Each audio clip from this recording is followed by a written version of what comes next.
Hello बच्चों, let's read the question first. The question says after glycolysis pyruvate dissociate into CO2 and H2O in.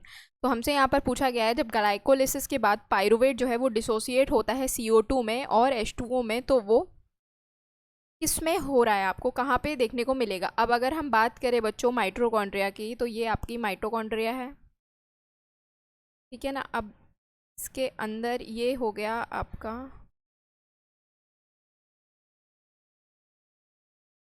Mitochondria.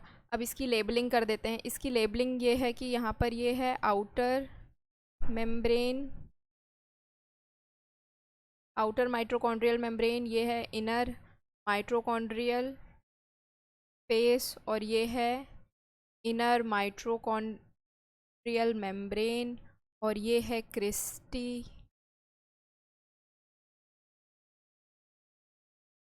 और ये है matrix.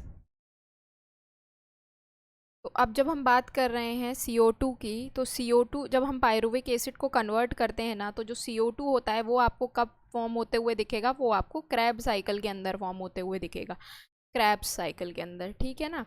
और जब H2O की बात करते हैं तो H2O आपको ETS के टाइम पे बनता हुआ दिखेगा. तो ETS जो है, क्रैब साइकिल कहाँ हो रही है, वो आपकी मैट्रिक्स में हो रही है, और जो ETS चल रही है वो आपकी चल रही है इनर माइटोकॉन्ड्रियल मेम्ब्रेन में, यानी कि यहाँ पर.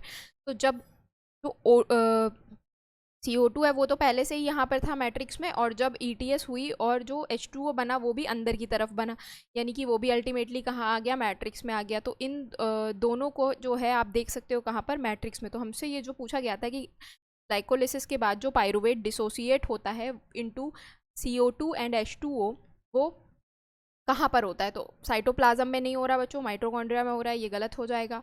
मैट्रिक्स ऑफ माइटोकॉन्ड्रिया, ये बिल्कुल सही बात है. पेरी माइटोकॉन्ड्रियल स्पेस यहाँ पे नहीं होगा, और क्रिस्टे, क्रिस्टे यहाँ पर था और क्रिस्टे में भी नहीं देखने को मिल रहा. तो बच्चों करेक्ट आंसर क्या हो जाएगा, क्रिस्टे. ओके, तो करेक्ट आंसर क्या हो जाएगा आपका, करेक्ट आंसर आपका हो जाएगा option number B. Matrix of mitochondria में देखने को मिलेंगे ये चीज़ें. जब पायरुवेट डिसोसिएट हो जाएगा तो CO2 और H2O जो है आपको मैट्रिक्स ऑफ माइटोकॉन्ड्रिया में देखने को मिलेंगे. तो ऑप्शन करेक्ट है आपका ऑप्शन नंबर बी. होप आप लोगों को ये सोल्यूशन समझ में आया हो बच्चों. Thank you, all the best.